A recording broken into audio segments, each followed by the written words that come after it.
आपने कभी कभी अल्ट्रासाउंड जब करवाया होगा तो आपने अल्ट्रासाउंड में देखा होगा लिखा होता है न्यूकल कॉर्ड या cord around the fetal leg. तो इस तरीके की अगर कंडीशन होती है तो अगर एक कॉर्ड गले में लिपटी हुई होती है तो उससे कोई दिक्कत नहीं होती, क्योंकि उसके ऊपर जो जेली या जिलेटिन जैसा जो पदार्थ होता है वो गले के चारों तरफ रगड़ता रहता है, तो इससे बच्चे को कोई प्रॉब्लम नहीं होती, वो अपने आप कभी कभी निकल भी जाता है।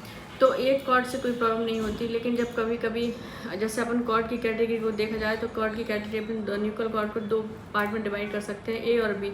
एक तो लॉक वाली, एक अनलॉक्ड वाली। मतलब कि एक होती है जिसमें गठान वगैरह लग जाती है, तो उससे क्या होता है कि जो कॉर्ड होती है वही उसी से बच्चे को जो भी आवश्यक पोषक तत्व हैं वो पहुंचते रहते हैं। लेकिन कभी कभी जब कॉन्ट्रैक्शन शुरू होते हैं तो अगर उसमें नॉट वगैरह लगी हुई है तो बच्चे के पास में कभी कभी जो रक्त का संचार है वो स्लो हो जाता है, बच्चे के पास अच्छे से ब्लड नहीं पहुंच पाता है।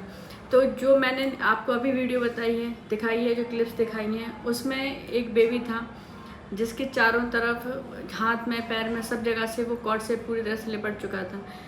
पोस्ट डेटेड था, पूरा टाइम निकल चुका था, 9 महीने से ऊपर हो चुके थे। लेकिन ये लोग नॉर्मल का वेट कर रहे थे कि लेबर पेन शुरू हो। जब लेकिन अल्ट्रासाउंड में देखा गया तो पता चला कि बच्चे चारों तरफ से कॉर्ड से लिपटा हुआ है, तो जिसकी वजह से वो नीचे की तरफ आ ही नहीं पा रहा था।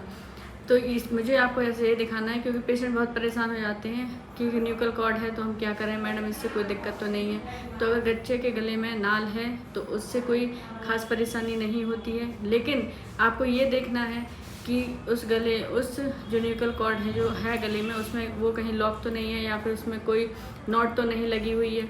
अगर फ्री है, सिंगल लूप है तो कोई दिक्कत नहीं आती है। डबल लूप्स वाले बच्चे भी नॉर्मल पैदा हो जाते हैं। बस ध्यान ये रखना है कि बच्चे के मूवमेंट्स अच्छे आसानी से होते रहें। आप ये पता नहीं कर सकते कि गले में नाल है या नहीं, ये अल्ट्रासाउंड के द्वारा ही आपको पता चलेगा।